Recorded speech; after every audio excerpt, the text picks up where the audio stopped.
Kanchipuram Perumal silk PVR mall road Vijayawada.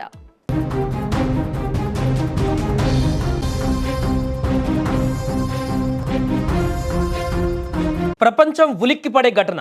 ఒక దేశ అధ్యక్షుడిని అగ్రరాజ్యం అమెరికా సైన్యం నేరుగా ఆ దేశంలోకి చొరబడి బంధించింది. అవును, వెనిజులా అధ్యక్షుడు నికోలాస్ మదురో ఇప్పుడు అమెరికా అదుపులో ఉన్నారు. కానీ ఈ ఆపరేషన్ విజయం వెనుక ఒక భయంకరమైన విషాదం దాగి ఉంది. మదురోను పట్టుకునే క్రమంలో జరిగిన దాడులలో సుమారు 40 మంది వెనిజులా సైనికులు, అమాయక పౌరులు ప్రాణాలు కోల్పోయారు. అసలు ఒక దేశ అధ్యక్షుడిని అమెరికా ఎందుకు టార్గెట్ చేసింది? మదురో చేసిన తప్పేంటి?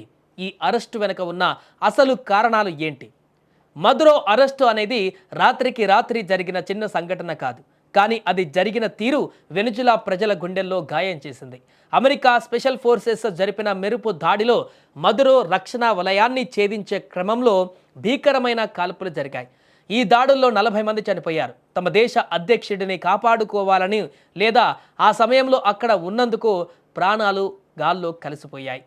ఇక పోతే వెనిజులా పైన అమెరికా దాడికి వెనుక అసలు కారణం ఏంటంటే, గత కొన్నేళ్లుగా అమెరికా మదురో మీద మోపుతున్నటువంటి అతిపెద్ద ఆరోపణ డ్రగ్స్ స్మగ్లింగ్.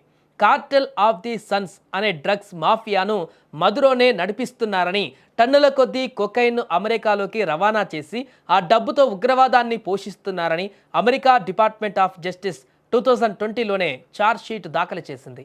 అందుకే ఆయన పైన $15 మిలియన్ రివార్డు కూడా ప్రకటించింది. ఇక రెండవది ప్రజాస్వామ్య హననం. వెనిజులాలో జరిగిన ఎన్నికలలో రిగ్గింగ్ చేసి ప్రతిపక్షాలను జైల్లో పెట్టి అక్రమంగా గెలిచారని మదురో పైన ఆరోపణలు ఉన్నాయి.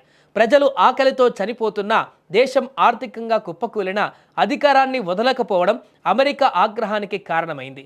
దీనికి తోడు తనకు వ్యతిరేకంగా మాట్లాడే వారిని చిత్రహింసలకు గురిచేయడం, వేల సంఖ్యలో ప్రజలను చంపడం వంటి ఆరోపణలు ఐక్యరాజ్య సమితి నివేదికలలో కూడా ఉన్నాయి.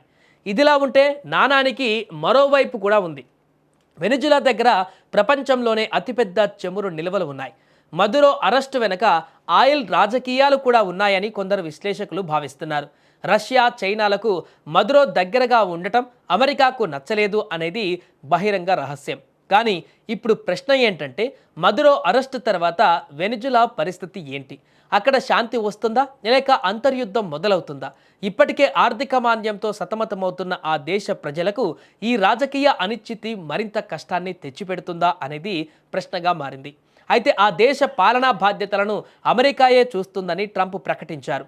వెనిజులాను మేము నడుపుతాం అని ఆయన స్పష్టం చేస్తూనే ఆ దేశంలోని అపారమైన చమురు నిల్వలను ఇతర దేశాలకు విక్రయించి ఆదాయం పొందుతామని సంచలన వ్యాఖ్యలు చేశారు.